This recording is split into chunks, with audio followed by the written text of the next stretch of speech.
நலம் காக்கும் ஸ்டாலின், உங்கள் குடும்பத்தின் நலன் அரசின் பொறுப்பு. இதுபோன்ற ஒரு நடவடிக்கை மேற்கொள்ளப்பட்டால் தமிழக அரசியலை தலைகீழாக மாறும் அப்படின்னு திருமா தன்னுடைய கருத்தை தெரிவிச்சிருந்தாரு. அதை பார்த்தோம்.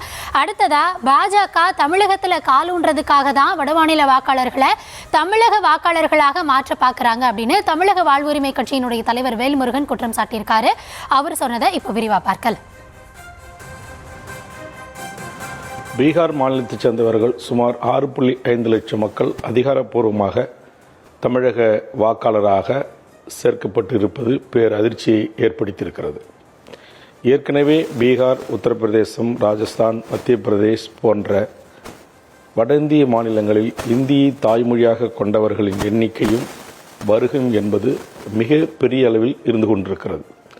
இந்த சூழலில் அவர்களுக்கு வாக்காளர் உரிமையை தமிழ்நாட்டில் தருவது என்பது தமிழ்நாட்டினுடைய அரசியல் சூழல், பண்பாடு, கலை, கலாச்சாரம், தொன்மை, வரலாறு போன்ற தமிழருக்குரிய வரலாற்று சிறப்புமிக்க அத்தனை நற்பெயர்களிலும் மிகப்பெரிய ஒரு களங்கம் ஏற்படுவதற்கான வாய்ப்புகள் இருக்கிறது.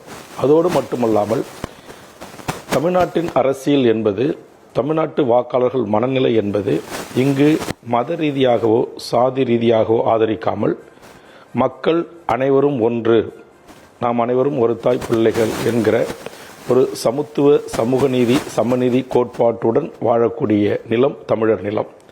இந்த நிலத்தில் மதத்தின் பெயரால் மக்களை ஆட்சி செய்கின்ற பாரதிய ஜனதா அரசு இங்கு பீகார்களையும் வட இந்தியர்களையும் திட்டமிட்டு குடியேற்றம் செய்து அவர்களுக்கான வாக்காளர்கள் உரிமை அட்டையை வாங்கி தந்து அதனூடாக இங்கு தனது அரசியலை நிலைபெறச் செய்வதற்கான ஒரு சதியாக இது இருக்கலாம் என்று தமிழக வாழ்வுரிமை கட்சி கருதுகிறது. நாம் அனைவரும் எங்கு வேண்டுமானாலும் வாழலாம், எங்கு வேண்டுமானாலும் பணி செய்யலாம், ஆனால் அது மாற்று கருத்து இல்லை.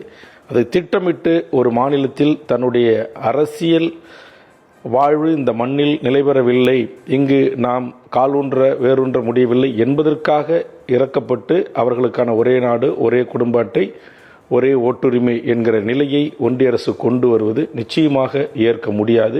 இன்றைய வடவர்களுடைய எண்ணிக்கை தமிழ்நாட்டில் சுமார் 1.5 கோடி பேர். அதில் தற்போது குடும்ப அட்டை, வாக்குச்சீட்டு வாங்க தகுதியானவர்கள் என்று சுமார் 70 லட்சம் பேரை கணக்கிட்டு இருப்பதாக நாங்கள் கருதுகிறோம். இது மிகப்பெரிய தமிழர்களின் வாழ்வுரிமையை பறிக்கின்ற மிக மோசமான ஒரு செயல். இதை ஒவ்வொரு மாநில தமிழர்களும் உரிமையோடு நாம் எதிர்க்க வேண்டும், கண்டிக்க வேண்டும். சமீப காலமாக இடம்பெயர்ந்து வந்து இந்த மண்ணில் காலூன்றுகின்ற வட மாநிலத்தவர்கள் எல்லா இடங்களிலும் இன்னைக்கு நீக்கமர நிறைஞ்சிருக்காங்க. இன்னைக்கு தமிழ்நாட்டில் எந்த மூலை முடுக்கில் போனாலும் இன்னைக்கு இந்திய தாய்மொழி கொண்டவர்களுடைய ஆதிக்கமும் வேலையிடங்களில் அவர்கள் வேலை செய்கின்ற வேலைகளை நாம் பார்க்கிறோம். அதனால் தமிழ்நாட்டு இளைஞர்கள் பன்னெடும் காலமாக தத்தமது வேலையை செய்து கொண்டுதான் இருக்கிறார்கள். ஆனால் இது சமீப காலமாக கொண்டு வந்து இறக்கப்பட்டு தமிழர்களை சோம்பேறிகள் என்று ஒரு குற்றச்சாட்டை கூறி நம்முடைய மொழியை, நம்முடைய இனத்தை, நம்முடைய பண்பாட்டை, கலை, கலாச்சாரம், நாகரிகம், தொன்மை, வரலாறு, நம்முடைய அரசு, தனியார் துறைகளின் வேலை வாய்ப்புகளை முற்றுமுதலுமாக அபகரித்து கொண்டு தனதாக்கி கொள்ளுகிற ஒரு சூழ்ச்சி இதில் இருக்கிறது. தமிழர்கள் விழித்துக் கொள்ள வேண்டும் என்று நான் வேண்டுகிறேன். அதனால் நிச்சயமாக அந்த 70 லட்சம் பேரும் தமிழ்நாட்டில் வாக்காளர்களை உரிமை பெற்று அவர்கள் வாக்களிக்க முற்பட்டால் மதத்தின் பெயரால் மக்களை பிளவுபடுத்துகிற பாரதிய ஜனதாவின் ஆதரவாளர்களாக, வாக்களிக்கக்கூடியவர்களாகத்தான் இருப்பார்கள். உங்களுக்கு அமித்ஷா அவர்களும் திரு மோடி அவர்களும் தமிழ்நாட்டுக்கு வருகை தந்த போதெல்லாம் திருப்பூர், கோயம்புத்தூர், நாமக்கல் போன்ற மாவட்டங்களிலே கொண்டு வந்து வேன்களில் இறக்கப்படுகின்ற கூட்டம் வடவர்களின் கூட்டமாகத்தான் இருக்கிறது.